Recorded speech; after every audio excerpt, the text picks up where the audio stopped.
Students, आज की class में जो टॉपिक हम डिस्कस करने वाले हैं वो है डिस्पर्शन ऑफ लाइट, प्रकाश का विक्षेपण। प्रकाश का विक्षेपण क्या होता है? तो सिंपल एक डेफिनेशन के फॉर्म से बताती हूँ कि क्या होता है। जब भी कभी वाइट लाइट किसी प्रिज्म से होकर के गुजरती है तो उस वाइट लाइट का उसके साथ अवयवी रंगों में विभक्त हो जाने की प्रक्रिया प्रकाश का विक्षेपण कहलाती है। The splitting of light into its 7 constituent colours is known as dispersion of light. अब एक कॉमन सा क्वेश्चन जो आप लोगों के माइंड में आ रहा होगा कि ये 7 रंग क्या प्रिज्म से गुजरने के कारण, प्रकाश के प्रिज्म से गुजरने के कारण उत्पन्न हुए हैं? क्या ये जो 7 कलर्स हैं वो प्रिज्म की वजह से हमें दिखाई पड़ रहे हैं? तो एक चीज़ क्लियर कर दूं, ऐसा बिल्कुल भी नहीं है। वाइट लाइट जो है वो 7 रंगों से मिलकर के बनी होती है, ना कि प्रिज्म में से पास होने की वजह से वो 7 कलर आपको दिखाई पड़ते हैं। लेकिन अब एक और क्वेश्चन कि क्यों ये 7 रंग हमको नॉर्मली दिखाई नहीं पड़ते हैं जब लाइट एयर में ट्रैवल कर रही होती है? कॉमनली हमको क्यों वो 7 रंग नहीं दिखाई पड़ते, लेकिन जैसे ही प्रिज्म अचानक बीच में रख दिया जाता है एज अ सेकेंड मीडियम तो वो 7 कलर्स दिखाई पड़ना शुरू हो जाते हैं। क्या कारण है इसका? तो उसका कारण डिस्कस करते हैं। एक्चुअली जो 7 कलर हमें दिखाई पड़ रहे हैं उन 7 कलर की जो वेवलेंथ होती है वो अलग अलग होती है। वेवलेंथ मतलब आप सभी जानते होंगे, जैसे मैं बता दूं, हम सपोज ये रेड कलर की वेवलेंथ है, इसे हम वेवलेंथ कहेंगे। तरंग दैर्घ्य इसको हिंदी में हम कहते हैं लैम्डा से इसको डिनोट किया जाता है। हो सकता है किसी और कलर के लिए ये वेवलेंथ कुछ इस तरह से हो, शॉर्ट हो, थोड़ी जो तरंग दैर्घ्य हो वो कुछ छोटी हो, कम हो। किसी और कलर की हो सकता है पर्पल कलर के लिए वेवलेंथ कुछ इस तरह से हो। तो ऐसा माना गया है कि जब ये सारे के सारे रंग, ये 7 कलर जब एयर में ट्रैवल कर रहे होते हैं, मतलब वाइट लाइट जब एयर में ट्रैवल कर रही होती है तो इन 7 रंगों की जो स्पीड है वो एक समान होती है, उनकी जो गति है वो एक समान होती है, क्योंकि उनका माध्यम एक ही है, एयर ही है, वो सभी एयर में ही ट्रैवल कर रहे हैं, सभी की स्पीड एक समान है, जिसकी वजह से वो सारे के सारे रंग जो हैं वो हमें मिक्स हुए हुए या एक समान दिखाई पड़ते हैं, मतलब लाइट जो है वो वाइट दिखाई पड़ती है। अब बात करते हैं क्या होता है जब ये लाइट प्रिज्म से होकर के गुजरती है। उसके पहले कुछ इंपॉर्टेंट टर्म्स समझ लेते हैं, इसके बाद हम डिस्कस करेंगे कि क्या चीज़ें आगे हो रही हैं। सबसे पहले ये जो लाइट आपको एक वाइट लाइट दिखाई पड़ रही होगी, that is P Q incident ray. बाहर जो पहला मीडियम है एयर, वो एक विरल माध्यम है, एक रेयर मीडियम है।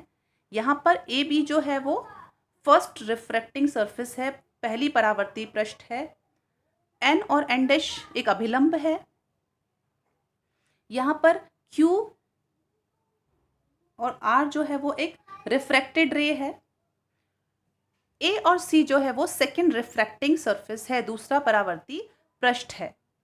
यहाँ पर एक एंगल दिखाई पड़ रहा होगा नॉर्मल और इंसिडेंट रे के बीच, एंगल ऑफ इंसिडेंस, और आगे टर्म डिस्कस करते जाएंगे। अब बात करते हैं कि जब ये वाइट लाइट प्रिज्म के अंदर एंटर करती है तब क्या होता है। तो हम देखेंगे कि जैसे ही वाइट लाइट यहाँ पर प्रिज्म के अंदर इंसिडेंट कर रही है, मतलब पहले रिफ्रैक्टिंग सरफेस के ऊपर इंसिडेंट हो रही है, तो प्रिज्म में अपीयर होते ही ये नॉर्मल की तरफ बैंड होना शुरू हो जाएगी, जैसा कि हमने अपवर्तन में, रिफ्रैक्शन में पढ़ा था। अगर लाइट रे टू डेंसर जाती है तो वो नॉर्मल की तरफ झुकना शुरू हो जाती है, बैंड होने लगती है, जैसा कि यहाँ पर हो रहा है।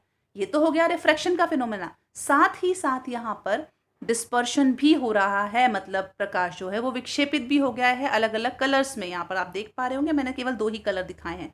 ये रेड कलर की में स्प्लिट हुई है लाइट, और यहाँ पर एक वॉयलेट कलर में स्प्लिट होते हुए दिखाया है मैंने। यहाँ पर जो लाइट जैसे ही प्रिज्म में अपीयर होगी, यहाँ पर वो 7 अलग अलग रंगों में स्प्लिट हो जाएगी। कैसे, वो बता देती हूँ। तो ऐसा माना गया है कि जो रेड कलर होता है उसकी जो स्पीड है वो बहुत ज़्यादा होती है, बहुत फास्ट होती है। रेड कलर जो है वो बहुत तेज़ी से ट्रैवल करता है सेकेंड मीडियम में एंटर करते ही, मतलब ग्लास में उसकी स्पीड ज़्यादा होती है। साथ ही वॉयलेट कलर जो है, ऐसा माना गया है कि वॉयलेट कलर जो है वो स्लोअर होता है रेड के कंपैरिजन में, या और दूसरे कलर के कंपैरिजन में वो सबसे धीमे धीमे ट्रैवल करता है। तो वो भी यहाँ पर स्प्लिट हो जाता है। यहाँ पर वाइट लाइट अलग अलग रंगों में स्प्लिट होते हुए दिखाई दे रही है। अब ये डिस्कस करते हैं कि क्यों रेड कलर यहाँ पर थोड़ा सा डिविएट हुआ है अपने पाथ से, जबकि हम देख पा रहे हैं कि वॉयलेट बहुत ज़्यादा डिविएट हो गया है। देख पा रहे हैं स्टूडेंट्स? अब यहाँ पे और भी कलर्स हैं, वो भी थोड़े थोड़े अपने पाथ से डेविएट हो गए हैं अलग अलग रास्ते पर। अब ये जो 7 रंग हैं वो ट्रैवल करना शुरू कर दे रहे हैं डिस्पर्शन हो जाने की वजह से। तो ऐसा माना गया है कि एक नॉर्मल एग्जाम्पल की हेल्प से समझते हैं कि सपोज कोई चीज़ धीरे धीरे जा रही है किसी रास्ते पर, बहुत धीमे स्पीड से ट्रैवल कर रही है, तो वो इजीली अपना पाथ चेंज कर लेगी। एक कॉमन सा, एक ऑब्वियस सा सिचुएशन हम इमेजिन करके देखते हैं कि अगर कोई चीज़ धीमे जा रही है तो वो इजीली अपना पाथ जो है वो चेंज कर सकती है, जबकि कोई चीज़ अगर बहुत तेज़ी से मूव कर रही है किसी पाथ के ऊपर तो वो आसानी से अपना पाथ चेंज नहीं करेगी, जैसा कि यहाँ पर हो रहा था रेड के साथ और वॉयलेट के साथ। रेड जो है वो बहुत तेज़ी से, हमने अभी कहा कि रेड की स्पीड ग्लास में बहुत ज़्यादा होती है, जिसकी वजह से रेड जो है वो बहुत कम डेविएट होती है अपने पाथ से, वो बहुत कम झुकती है, बहुत कम विचलित होती है। जबकि हम कह रहे थे कि जो वॉयलेट है वो बहुत कम, बहुत धीमी गति से जा रहा होता है, उसकी स्पीड दूसरे मीडियम में, प्रिज्म में थोड़ी कम होती है, जिसकी वजह से वो बहुत ज़्यादा अपना पाथ से डेविएट हो जाती है। ये तो हो गया एक नॉर्मल एग्जाम्पल की हेल्प से समझना। यहाँ पर एक फिजिक्स का भी एक फॉर्मूला लगता है, वो है रिफ्रैक्टिव इंडेक्स का फॉर्मूला, जो हमें ये बताता है कि जो रिफ्रैक्टिव इंडेक्स होता है, जो अपवर्तनांक होता है, वो इन्वर्सली प्रोपोर्शनल होता है स्पीड के। ये मैं इसलिए बता रही हूँ आपको, ये फॉर्मूला इसलिए हमने यहाँ डिस्कस किया क्योंकि किसी भी प्रकाश की किरण का, किसी भी रे ऑफ लाइट का अपने पाथ से डेविएट होना डिपेंड करता है उसके रिफ्रैक्टिव इंडेक्स के ऊपर। कैसे, वो डिस्कस करते हैं। तो मैंने अभी बताया कि रिफ्रैक्टिव इंडेक्स जो है वो इन्वर्सली प्रोपोर्शनल होता है स्पीड के।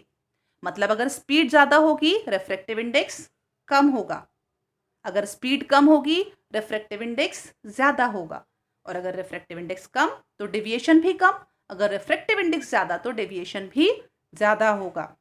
तो यहाँ पर हम देखें रेड कलर का स्पीड, हमने अभी कहा था कि बहुत ज़्यादा होती है, स्पीड ज़्यादा, तो रिफ्रैक्टिव इंडेक्स कैसा होगा रेड कलर के लिए, कम।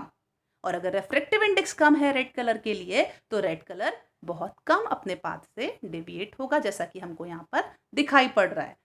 बात करें वॉयलेट कलर की, तो मैंने अभी बताया था कि वॉयलेट कलर बहुत धीमी गति से चल रहा होता है, उसकी स्पीड बहुत स्लो होती है। स्पीड स्लो, रिफ्रैक्टिव इंडेक्स अपवर्तनांक ज़्यादा, अपवर्तनांक ज़्यादा तो डेविएशन या विचलन भी ज़्यादा। इसका मतलब वॉयलेट कलर बहुत ज़्यादा डेविएट हो रहा है, जिसकी वजह से वो हमें सबसे लास्ट में मिल रहा है, उसका जो स्पेक्ट्रम है वो सबसे आखिरी में स्क्रीन के ऊपर दिखाई पड़ रहा है। इस तरह से वाइट लाइट के सारे जो कलर हैं, वाइट लाइट जो कंटेन करती है 7 कलर, वो सारे कलर की जो स्पीड है ग्लास में जाते ही अलग अलग हो जाती है, जिसकी वजह से उनका रिफ्रैक्टिव इंडेक्स भी चेंज होता है, और रिफ्रैक्टिव इंडेक्स चेंज हो जाने की वजह से सारे के सारे कलर जो हैं वो स्प्लिट हो जाते हैं, विभक्त हो जाते हैं अपने अपने अलग अलग अवयवी रंगों में, और वो हमें सामने स्क्रीन वाई डैश जो स्क्रीन दिखाई पड़ रही है वहाँ पर मिलने शुरू हो जाते हैं, जिन्हें हम स्पेक्ट्रम कहते हैं। एक और चीज़ यहाँ पर एंगल ऑफ डेविएशन भी बता देती हूँ।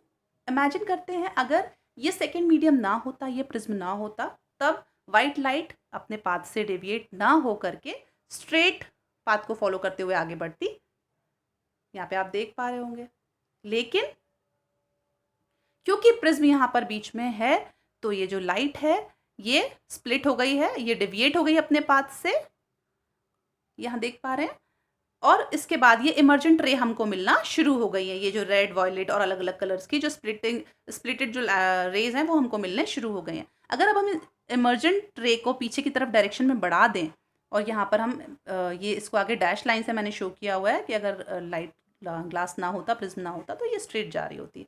अगर यहाँ पर हम इमर्जेंट रे को पीछे की डायरेक्शन में बढ़ाएं तो यहाँ पर हमें एंगल ऑफ डेविएशन मिलना शुरू हो जाएगा। एंगल ऑफ डेविएशन ये बताता है कि कौन से रंग की जो तरंग है, कौन से कलर की जो रे है वो कितना डेविएट हुई है अपने पाथ से, कितना विचलित हुई है। विचलन कोण जो है वो हमें बताता है कि किस रे ऑफ लाइट का डेविएशन, विचलन कितना है प्रिज्म से गुजरने के बाद या प्रिज्म से पास होने के बाद। थैंक यू स्टूडेंट्स, ये टॉपिक कंप्लीट है। नेक्स्ट टॉपिक हम अगले वीडियो में डिस्कस करेंगे।